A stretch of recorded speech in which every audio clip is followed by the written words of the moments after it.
Alright, Wildman here. I'm going to give a quick little tour for my buddy TC of my music room.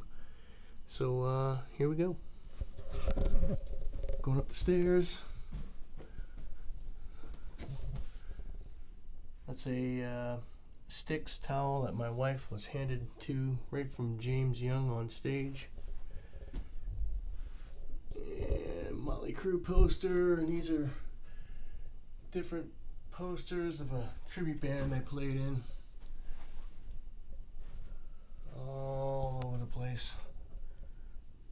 Mostly at a club here in Charlotte called Amos's, which some pretty big bands played in. We opened up for Rat, Jackal, and Britney Fox.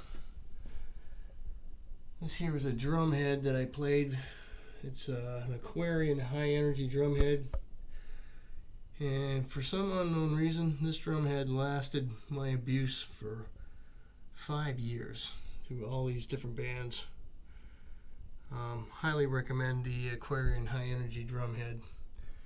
Simply amazing. This is a good buddy and fellow skinsman, Boomer from up north. Fellow Yankee. Great drummer, great musician. Poster for the Burnouts. This here is the Dio commemorative program when he passed on. Here's the t-shirt. I had to have that. Love Dio. Alright, on to some guitars. This here is a 2005 little cheap Japanese Jackson. I paid $300 for this guitar, and ironically, it's one of my favorite guitars. This guitar was responsible for just about, I would say, 90% of the leads on the record. It's 24 frets, plays like a dream, sounds great.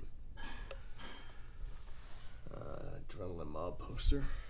It's a BC Rich Mockingbird that was used on the back cover of the album. Cool little guitar.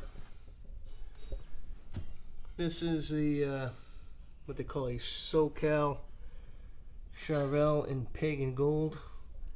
This thing's a beast. Absolutely rip-roaring heavy metal guitar.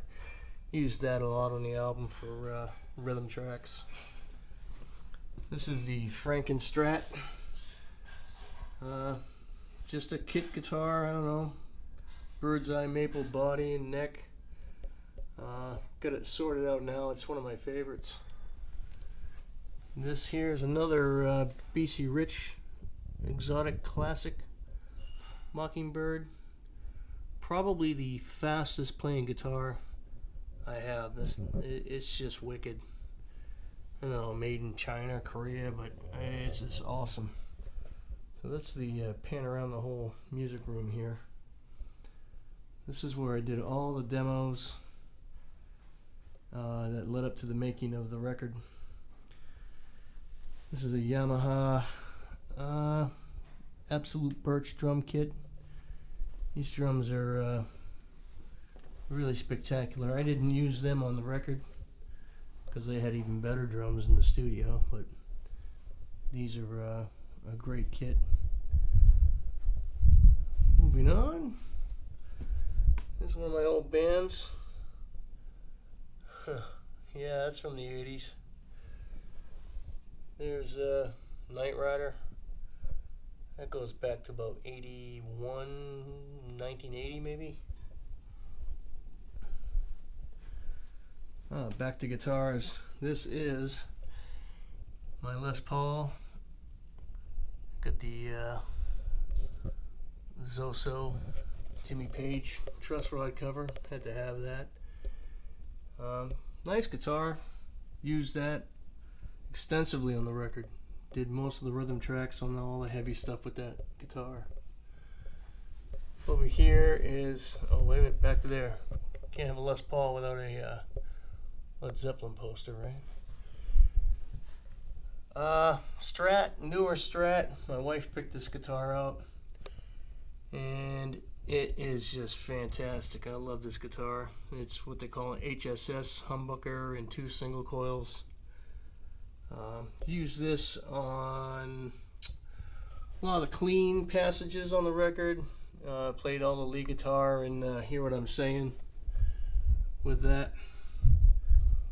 This guitar is very special. It's my dad's Epiphone acoustic.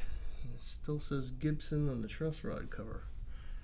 It's not an expensive guitar, but it was my dad's guitar, and it plays great. And there you have it.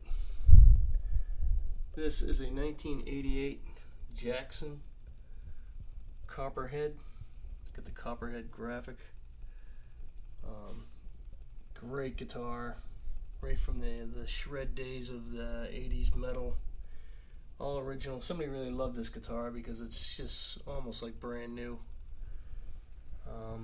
Got the fat frets, got the reverse headstock. Really nice piece. This is a little Vox amp, 15 watts, 1 tube.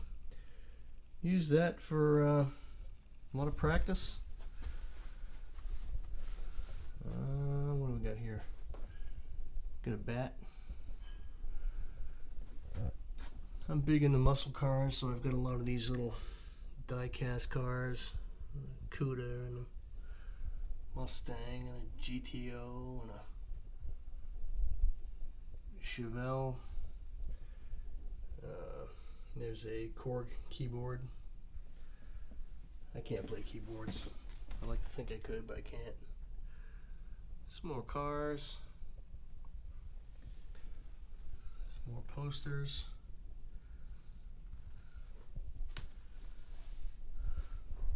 Microphone. Some more cars.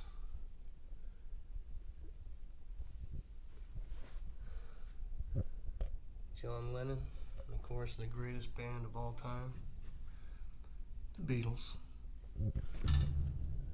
Wildman back in the day. And yeah, here's the amp. This is an Egnator Renegade 65 all tube amp that I used for everything in the studio other than the studio amps. It's a great amp. Great amp, sounds really good. And this is my hometown of Nashua, New Hampshire recognition for Knight Rider into the 2009 Nashua Rock and Roll Hall of Fame. And that's pretty cool. It's pretty cool. We get a kick out of that. Anyway, there you have it, the music room, and hopefully we can add some more guitars to it. My wife will kill me though. See ya.